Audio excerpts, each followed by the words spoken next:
Bismillahirrahmanirrahim. Assalamualaikum warahmatullahi wabarakatuh.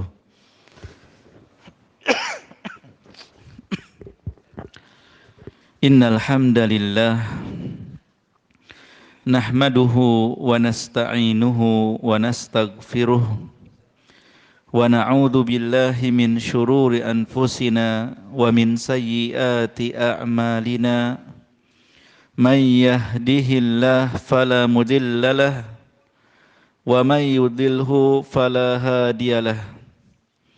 Asyhadu an la ilaha illallah wahdahu la syarikalah wa asyhadu anna Muhammadan abduhu wa rasuluh. Allahumma salli wa sallim wa barik ala abdika wa rasulika Muhammad wa ala alihi wa ashabihi wa man tabi'ahum bi ihsanin ila yaumiddin, amma ba'd. Bapak dan Ibu kaum muslimin dan muslimat yang semoga dirahmati dan dimuliakan Allah Subhanahu wa taala. Semoga Bapak dan Ibu sekalian sehat walafiat dan senantiasa dalam lindungan Allah Subhanahu wa taala serta taufik untuk istiqomah hingga akhir hayat dan diwafatkan oleh Allah Subhanahu wa taala dalam keadaan husnul khatimah. Amin. Sungguh sesuatu yang sangat membahagiakan setiap muslim pastinya ketika bisa kembali berjumpa dengan saudara-saudarinya seiman dalam rangka mudzakarah ilmiah, ya, murajaah, mengulang ilmu ataupun mungkin baru menuntut ilmu. Karena banyak hal-hal yang kita bahas di sini adalah pengulangan atau hal-hal yang mungkin sudah pernah kita dengar sebelumnya. Maka perlu kita ketahui bahwa murajaah ilmu itu sangat penting. Selain sifat kita yang mudah lupa, betul apa tidak? Ya, sifat kita yang mudah lupa, maka dengan adanya mudzakarah ini atau menuntut ilmu bersama-sama ini, kita jadi ingat kembali. Yang kedua, tidak sedikit ilmu yang mungkin belum bisa kita amalkan atau terlewat kita amalkan. Dengan adanya majelis ilmu, kita belajar cara mengamalkan. Ya, jadi untuk bisa mengamalkan ilmu, kita butuh ilmu. Ya, untuk bisa mengamalkan ilmu butuh ilmu. Kita tahu, kita paham, tapi kok susah ya diamalkan gitu. Kok masih terlanggar. Maka itu butuh ilmu untuk bisa mengamalkannya. Dan kita akan membahas di kesempatan ini babu idza lam yatakallamil kabir hal lil asghari ayyatakallam. Bab apabila orang tua tidak berbicara, boleh tidak untuk yang lebih muda berbicara? Di pertemuan sebelumnya kita membahas tentang bab yabda'ul kabiru bil kalam was su'al. Bab termasuk hak orang yang lebih tua adalah mendahulukan mereka untuk berbicara atau untuk bertanya. Jadi kalau ada 10 orang misalnya sedang berkumpul, kemudian yang paling berhak untuk berbicara di antara mereka adalah yang paling tua. Nah, ini permasalahannya kalau yang tua ini tidak mau berbicara. Boleh enggak yang muda untuk maju berbicara?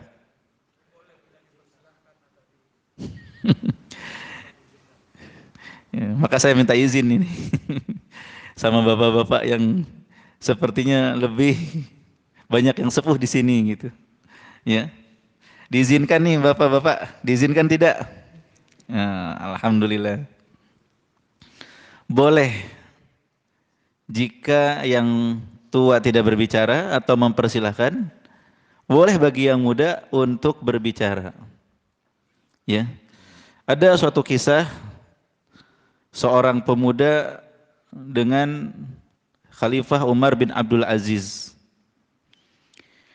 Jadi ketika Umar bin Abdul Aziz rahimahullah menjadi khalifah, datang utusan dari Hijaz beberapa orang, ya. Ketika mereka sudah sampai di depan Amirul Mukminin, yang berbicara yang muda. Ya, yang berbicara yang muda. Maka Umar bin Abdul Aziz pun rahimahullah mengatakan, "Ya gulam, liyatakallam man huwa asannu minka." Wahai anak muda, kiranya yang lebih tua di antara kalian yang berbicara. Ini menunjukkan bahwa adab mendahulukan yang tua untuk berbicara ini memang adab yang sangat penting. Di pertemuan sebelumnya kita melihat bagaimana Rasulullah SAW meminta agar yang berbicara yang lebih tua padahal kondisinya sedang apa? Ingat nggak pembahasan sebelumnya? Kondisinya mereka sedang mengadukan ada yang terbunuh gitu. Ada saudara mereka yang terbunuh, artinya mereka sedang sedih kan? Sedang berduka. Meskipun dalam kondisi begitu Rasulullah tetap meminta yang bicara coba yang lebih tua gitu. Nah sekarang Umar bin Abdul Aziz rahimahullah begitu juga. Datang utusan,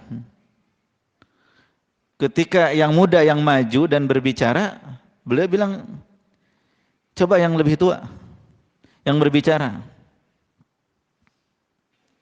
Maka pemuda itu pun mengatakan, "Ya Amirul Mukminin, wahai Amirul Mukminin, innamal mar'u bi asgharihi." Sesungguhnya seseorang itu tergantung pada dua hal yang kecil.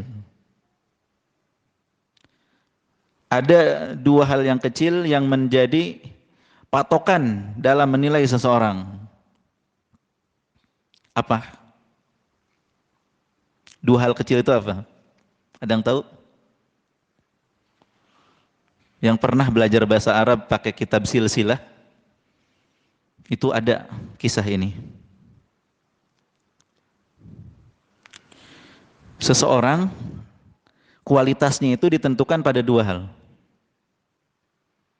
Dan dua-duanya itu kecil. Ada yang tahu? Ayo tebak-tebakan dulu. Ya?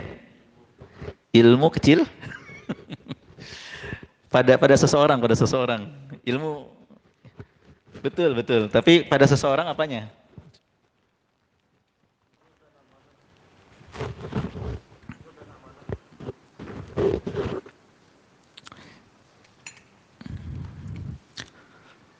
Pada seseorang. Kalau ilmu jujur amanah itu apa ya? Yang dimiliki ya.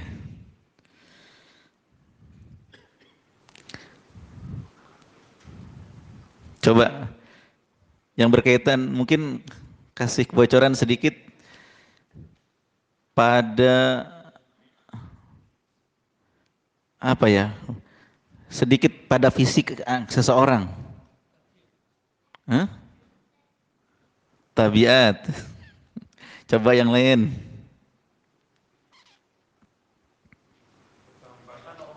Hah? Ketampanan. Mata, pendengaran, sedikit lagi. Mulut. Mulut apa lisan, mana yang jawab tadi? Yang tadi yang menjawab mulut mana? Oh iya. Punya anak kecil nggak? Mana anaknya? Ya nggak dibawa. Kalau dibawa anaknya mau saya kasih jajan. Kalau bapaknya kegedean. Barakallahu fiik Pak, sahih. Salah satunya lisan.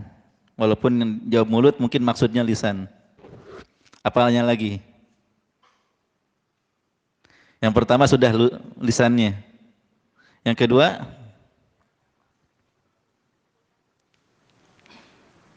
lisannya udah. Pendengaran. Tangan. Usaha yang sangat baik sekali. Hati. Hatinya. Ya. Seseorang itu tidak dilihat dari tua dan muda, Amirul Mukminin, tapi dilihat dari hatinya dan juga lisannya, dua hal yang kecil. Jika Allah Subhanahu wa taala menganugerahkan kepada seseorang ya, hati yang terjaga, lisan yang mampu untuk berbicara dengan baik, hati yang terjaga, dan tentunya hati ini berkaitan dengan ilmu. Dia punya ilmu, kemudian dia mampu untuk berbicara, maka dia pantas untuk dipilih berbicara walaupun masih muda. Kalau seandainya yang jadi patokan itu umur, kata anak muda itu, tentu yang duduk di sini ada yang lebih berhak dari Anda, wahai Amirul Mukminin. Paham nggak? Kalau yang jadi patokan itu umur, yang jadi Amirul Mukminin bukan Anda gitu. Banyak yang lebih tua dari Anda. Umar bin Abdul Aziz rahimahullah itu meninggal di usia 35 tahun. Atau sekitar itu, mungkin saya salah. Ya, sekitar 30-an tahun. Beliau tidak lama menjabat karena terbunuh. Diracun. Ya. Jadi beliau sangat muda gitu, pemimpin yang muda. Belum sampai 40 tahun umurnya. Sudah jadi Amirul Mukminin. Nah, maka Umar bin Abdul Aziz pun mengatakan, "Shadaqta, engkau benar." Ya, ya, benar-benar. Silahkan dilanjutkan. Ya. Kemudian beliau mengatakan, "Ta'allam falaisal mar'u yuladu aliman. Walaysa akhu ilmin kaman huwa jahil. Wa inna kabiral qawmi la ilma indahu saghirun idal taffat alaihil mahafil." Beliau memberikan nasihat ketika mendengar pemuda ini, ta'allam, belajarlah. Falaisal mar'u yuladu aliman. Karena seseorang itu tidak dilahirkan dalam keadaan berilmu, dalam keadaan alim. Seseorang itu bisa berilmu karena belajar. Walaisa akhu ilmin kaman huwa jahil. Orang yang punya ilmu tentu tidak sama dengan orang-orang yang bodoh, yang tidak punya ilmu. Wa inna kabiral qaumi la ilma indahu. Dan sesungguhnya orang yang sudah lanjut usia namun tidak memiliki ilmu, saghirun idal taffat alaihil mahafil, tetap ya tidak disebut besar, tetap disebut kecil ketika berada di majelis. Ya, ketika berkumpul di majelis, orang-orang tidak melihat dia kibar jika tidak punya ilmu. Nah, ini pelajaran ya, dan berkaitan dengan bab kita, gitu ya. Dan tahukah Bapak anak tadi berapa usianya? Yang bicara di depan Amirul Mukminin, ternyata bukan pemuda, anak kecil, 10 tahun. Tapi dia punya ilmu gitu. Dan akhirnya diandalkan untuk mewakili utusan berbicara kepada Amirul Mukminin. Nah, ini memotivasi kita untuk semangat belajar. Khususnya yang punya anak-anak. Anak-anak kita itu makan nasi sama seperti para ulama, mereka juga makan bahan makanan pokok. Entah nasi atau gandum gitu ya. Sama seperti anak kita dulunya. Sama suka main seperti anak kita dulunya. Cuman mereka diarahkan sama orang tuanya, mereka diarahkan sama guru-gurunya untuk menuntut ilmu. Anak-anak kita ini mau kita arahkan kemana? Cucu-cucu kita, cucu-cucu bapak, saya belum punya cucu soalnya. Cucu-cucu bapak nih mau diarahkan kemana gitu. Kalau diarahkan kepada ilmu, ya, maka mereka bisa jadi ahli ilmu. Tapi kalau nggak diarahkan, ya akan berlalu begitu saja. Sedangkan ya umur bertambah dan ilmu tidak bertambah. Jadi harus semangat menuntut ilmu.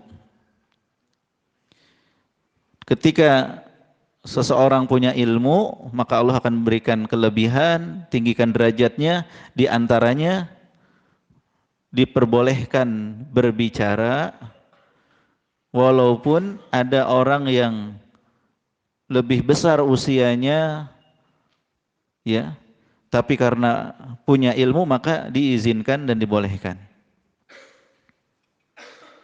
Semangat bapak-bapak yang punya anak, yang sudah punya cucu, ya, semangat menjadikan anak ahli ilmu, insya Allah. Ya deh ya, semoga jadi ahli ilmu.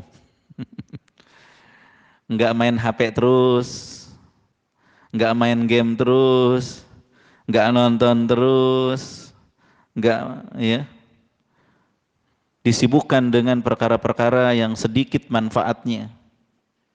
Tapi mereka disibukkan dengan memegang Quran, mendengarkan murattal, membaca Al-Quran, bergaul dengan orang-orang soleh, hadir di majelis-majelis ilmu. Maka mereka insya Allah jadi anak yang soleh, yang berilmu, ya, yang diharapkan ikut serta berjuang di masa depan nanti. Taib, ya jadi kalau yang besar tidak berbicara, apakah boleh yang kecil berbicara? Jawabannya boleh.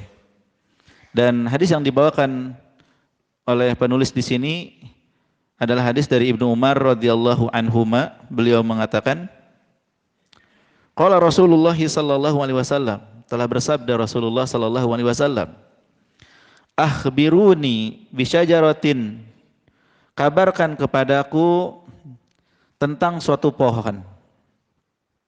Ini teka-teki dari Rasulullah.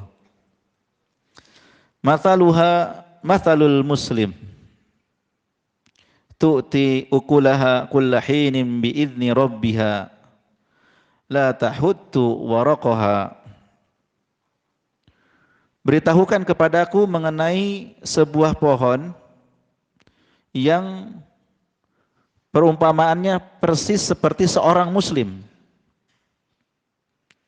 Buahnya datang setiap saat dengan izin Allah, memberikan manfaat terus. Daunnya tidak dapat dirontokkan, ya, terus menaungi, memberikan perlindungan bagi yang membutuhkan, yang ingin berteduh di bawah pohon kurma tersebut. Fawaqa'a fi nafsi an-nakhlah. Kata Ibnu Umar, maka terbesitlah di benakku teka-teka ini. Jawabannya adalah apa, Pak? Nakhlah, pohon kurma. Ya, terbesit di hatiku pohon kurma. Fakarihtu an atakallam. Tapi aku enggak mau berbicara menjawab pertanyaan tersebut. Kenapa? Wa thamma Abu Bakrin wa Umar radhiyallahu anhuma. Karena di situ ada orang-orang besar, ada Abu Bakar, ada Umar radhiyallahu anhuma. Lihat betapa melekatnya ajaran Rasulullah ya. Rasulullah ngajarin, para sahabat mempraktekkan, para tabi'in mempraktekkan. Kalau ada yang lebih besar, yang lebih tua, diam, nunggu mereka berbicara gitu.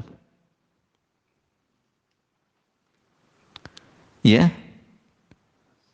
Ini berarti praktek dari para sahabat seperti ini menunjukkan betapa ditekankannya adab kepada yang lebih tua.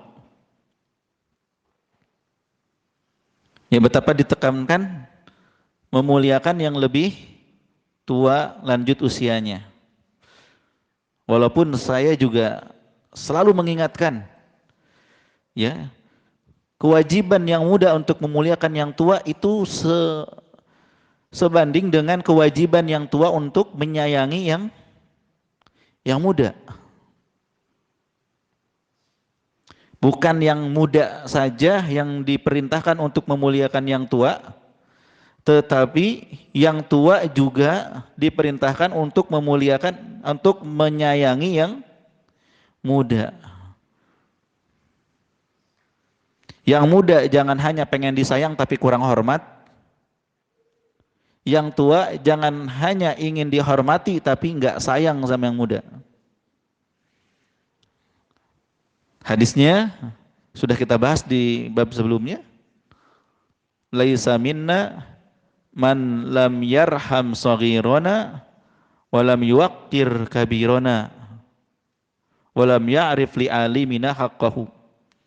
Bukan golongan kami orang yang tidak menyayangi yang lebih muda dan tidak menghormati yang lebih tua, serta tidak mengetahui hak-hak orang yang alim di antara kita. Yang tua dan muda ini punya hubungan yang sangat dekat dan erat. Yang muda begitu memuliakan dan menghormati, yang tua begitu menyayangi. Dan bentuk menyayangi bagaimana? Sudah kita bahas. Bentuk sayang ke yang muda gimana?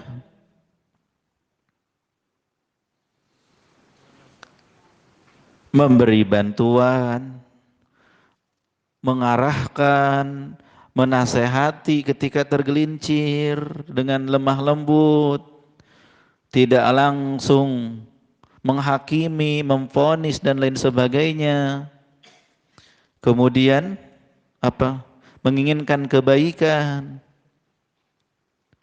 ya, memberikan kemudahan segala urusannya. Bagaimana anak kita sendiri gitu memperlakukan. Anak kita nakal, bapak langsung ngusir. Kan enggak kan? Senakal-nakalnya anak, apa yang kita lakukan ke anak? Keluar dari masjid. Jangan balik lagi ke masjid. Anak kita diusir gitu. Sikap kita ke anak kita yang sayang, terapkan kepada yang lebih muda, walaupun itu anak orang. Ya, walaupun itu anak orang. Saya kurang setuju anak-anak dibentak-bentak, diusir dari masjid, dipelototin gitu. Mendakwahi mereka, menasehati mereka harus dengan lemah lembut, dengan penuh kasih sayang. Bayangkan itu cucu kita sendiri, itu anak kita sendiri, enak nggak anak kita gitu, digituin. Yang dibutuhkan itu kan ilmu sampai ke mereka. Oh, di masjid itu harus beradab, di masjid itu tidak boleh berisik, di masjid itu begini gitu. Disayang yang muda-muda. Ya, adik-adik kelas jangan dipukuli, jangan dibully. Walaupun beda 1 tahun, walaupun beda berapa bulan. Sayang pada yang muda. Nah, yang muda juga menghormati yang tua. Jadi kalau kita ketemu sama orang, imma dia lebih tua, imma dia lebih muda. Dua-duanya harus kita sikapi dengan baik. Kalau dia lebih muda, kita hormat sama dia, kita muliakan. Kalau dia lebih muda, kita sayang sama dia. Nggak ada permusuhan. Nggak ada hati yang penuh kebencian, nggak ada mata yang penuh ya permusuhan, lisan yang begitu tajam, nggak ada. Imma kita menghormati, memuliakan, imma kita menyayangi. Itu aja pilihan kita ketika bermuamalah sama mereka. Ya, kepada yang lebih tua didahulukan, berbicara, bertanya, sampai Ibnu Umar nggak mau menjawab karena ada yang lebih tua. Saking hormatnya, nggak petang-tang petenteng. Wah, saya lebih tahu, saya lebih pinter, mengalahkan yang tua-tua. Nggak begitu. Kemudian falamma lam yatakallama qala an-nabiy sallallahu alaihi wasallam hiya nakhlah. Ketika nggak ada yang berbicara, Abu Bakar dan Umar juga tidak berbicara, Rasulullah ngasih tahu jawabannya. Udah pada nyerah nih.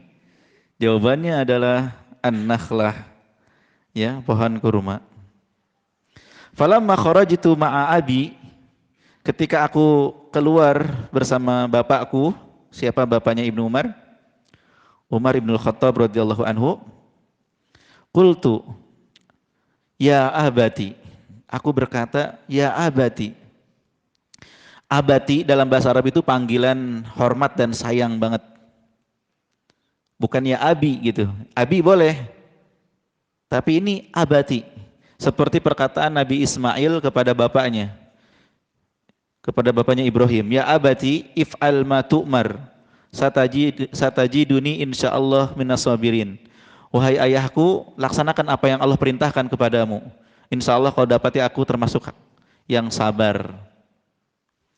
Ya abati, hormatnya anak pada orang tua. Panggilan kesayangan dan panggilan kehormatan.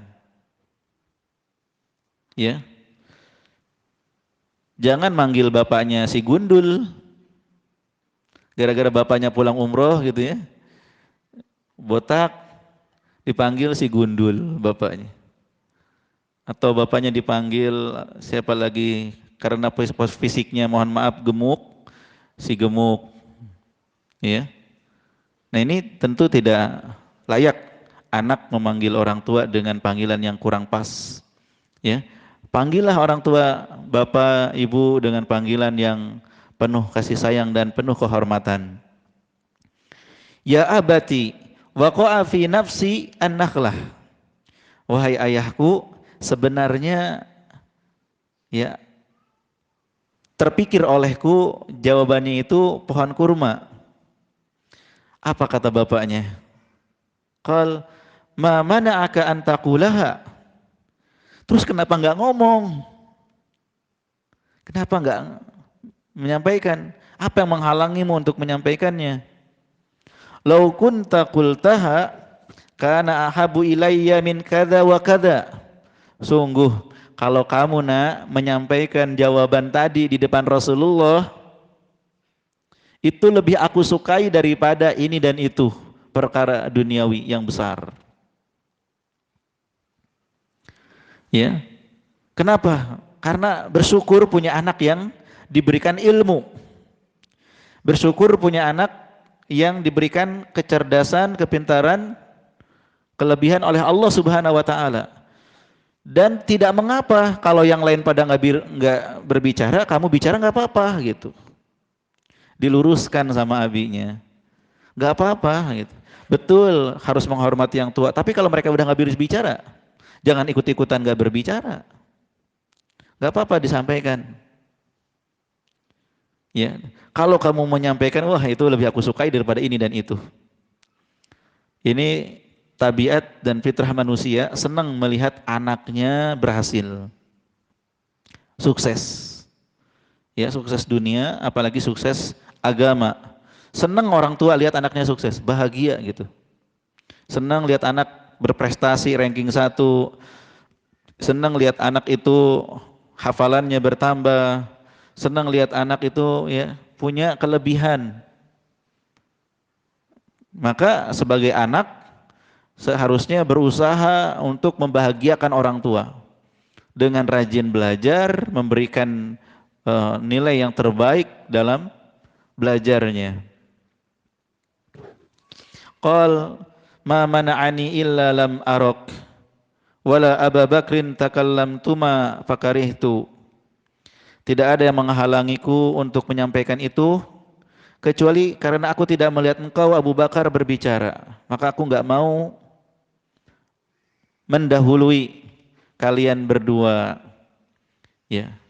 Lihatlah bagaimana seorang Ibnu Umar, anak muda yang berilmu juga beradab. Ya. Yang berilmu dan memiliki adab yang agung. Sehingga sangat penting kita belajar adab, ya, akhlak, etika dalam menuntut ilmu maupun dalam kehidupan sehari-hari. Ya terutama dalam belajar. Sampai kata para ulama, ta'allamul adab qabla talab. Pelajarilah adab, cara menuntut ilmu sebelum mulai menuntut ilmu. Dan tidak pernah bosan saya mengingatkan Bapak Ibu yang hadir di sini, adab-adab menuntut ilmu walaupun 1 poin 2 poin. Mengingatkan supaya ikhlas karena itu adab yang paling tinggi. Apa tujuan kita hadir di majelis ilmu? Harus karena Allah Subhanahu wa taala, ya, menghilangkan kebodohan dari diri kita, juga menghilangkan kebodohan dari orang lain supaya kita bisa lebih baik dunia dan akhiratnya, supaya kita bisa beramal, supaya kita bisa lebih takut pada Allah Subhanahu wa taala, supaya lebih bisa membimbing keluarga kita. Itu tujuan kita hadir di majelis ilmu.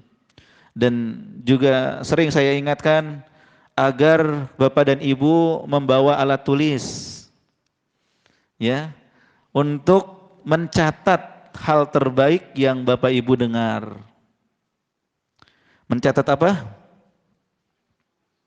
Hal terbaik yang Bapak Ibu dengar. Enggak semuanya harus dicatat, tapi hal terbaik yang Bapak Ibu dengar, ini kayaknya bagus nih untuk jadi status. Untuk dicatat gitu lah. Ini kayaknya bagus untuk dicatat ini gitu. Takutnya lupa. Maka dicatat itu yang bagus. Ya, mencatat hal terbaik yang kita dengar di majelis ilmu dan setelah mencatat menghafal hal terbaik yang kita tulis. Ya. Yang disampaikan itu bisa jadi kalau ditranskrip mungkin 5 halaman atau 10 halaman. Tapi nggak perlu semuanya dicatat. Cukup catat yang menurut Bapak Ibu bagus. Dicatatlah, jadilah 1 halaman catatannya. Nggak banyak kan? Dari 1 halaman catatan itu, nggak semuanya harus dihafal.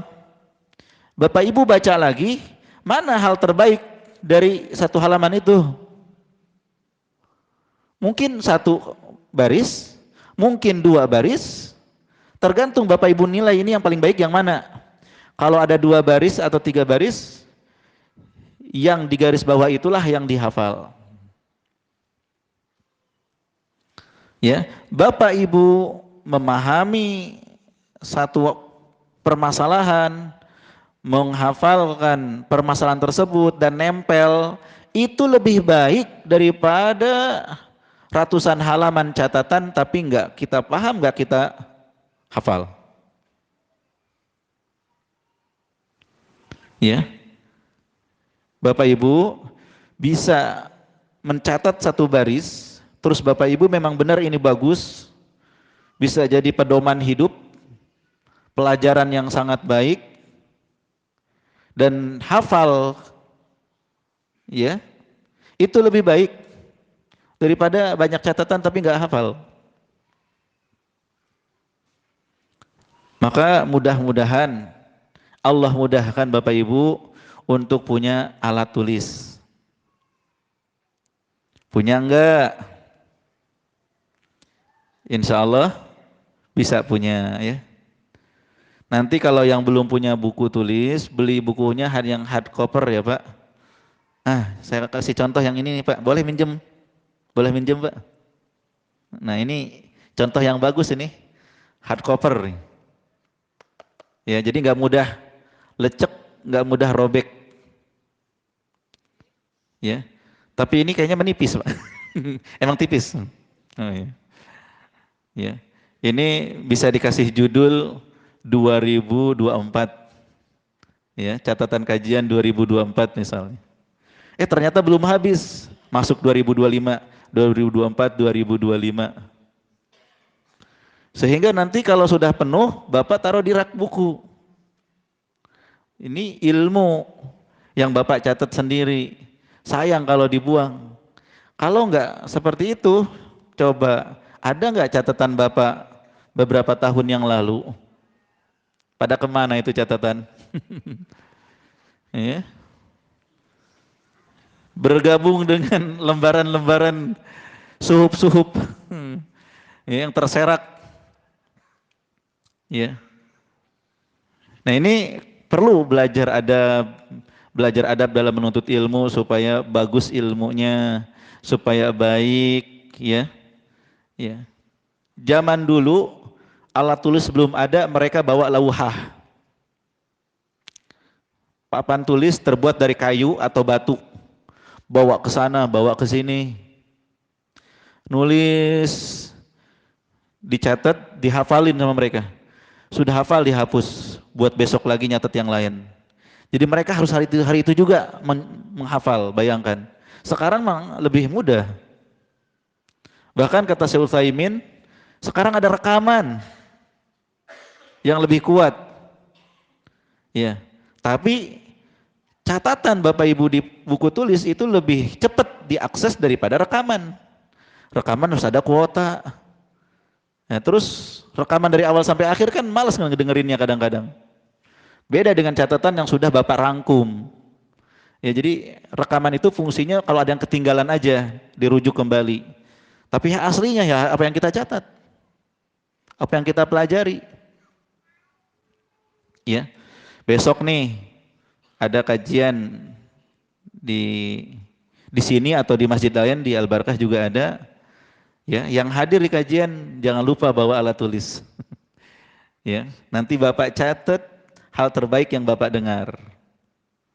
Catat. Nanti sepulang dari kajian, dari yang dicatat itu ditandain mana yang harus dihafal. Ya, mana yang harus dihafal. Kenapa sih ilmu harus dihafal?